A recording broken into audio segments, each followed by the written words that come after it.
Ayan, magluluto po ako ng ulam mga amiga. Ulam tanghalian. Ayan o. Kumulo na siya. Linagay ko muna. Nauna na yung tanglad. Lagay ko na tong kamatis. Ayan. Kamatis tsaka sibuyas mga amiga.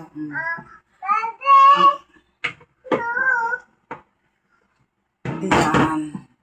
Kumulo na kasi siya. Ilagay ko tong, ito po yung yellow pin mga amiga. Ayan. Lagay ko na po siya. Sabaw naman po tayo ngayon mga amiga. Itong biniling ulam ng aking anak. Ayan. Yellow pin. Ayan. Ayan. Ayan po ang aming. Tapos ito mga amiga, lalagyan ko siya ng kalamansi. Isang siling nakita ko sa may mga amiga. Tsaka, lagyan ko po siya ng kalamansi mga amiga. Pigaan ko para Ayan. Pigaan ko siya ng. Ang gulay ko po dito ay malunggay. Malunggay. Ayan, kamatis, sibuyas lang naman ang ko dito. Ayan. Ganito lang po ako magsabaw ng Ayan, para sa sabaw para sa mga bata. Para po ito sa mga aming sa mga chikiting na kahit sabaw lang sa kanila mga amiga. Bagay kumakain naman sila ng isda. Ayan.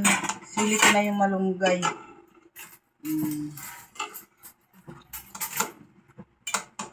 Masarap pag may dapat po ito yung kamyas. Ayan ang masarap, kamyas. Ay wala ka man, kalamansi na lang ang nilagay ko. Ayan, shout out po sa inyong lahat. Ayan. Bago ang lahat, maraming salamat po sa panonood nito. Ayan. Isda muna nga ulam namin ngayon. Sinabawang isda. Ayan. Ayan. Tapos po, kumplituhin ko na. Nasa rin aking pampalasa. Yung aking pampalasa. Para pampalasa. Ito po yung kalahati lang ilalagay ko. Hindi po ako naglalahat ng kalahati lang. Tikman ko na kung okay na yung lasa ng ng linagay kong asin. Kasi asin lang yung linagay ko. 2 pirasong yellow pin to.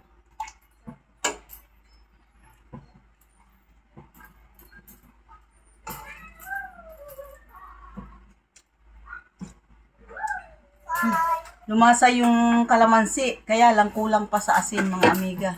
Dagdagan ko lang ng asin. Kasi medyo Yan. Ayan.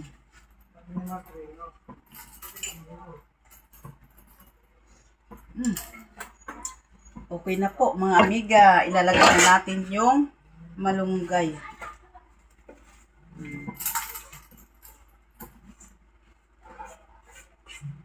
Ito ang the best malunggay. Dahon ng malunggay pampagatas. Itong araw pagka ako nanganganak. Sa bahay lang naman ako manganak.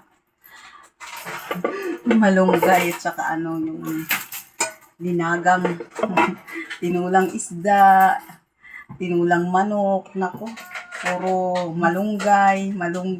Kasi pampagatas to. Talaga naman pong yung dahon ng malunggay. May tanlad na po ito. Dinagay ko na yung tanlad. Ayan. Kuluin na lang natin. Okay naman po lang lasa. Ayan, maraming salamat po sa inyong lahat. Ang aking alaga, tahimik po. Nanunood lang siya. Ayan, salamat po sa inyong lahat. Salamat po sa panonood dito ng aking paglulutong ulam. Simple lang. Kamatis, sibuyas lang. Kasi parang tinula na rin. Tinulang isda, yellow pin. Ayan, kain na po tayo. Sarap may sabaw ngayon.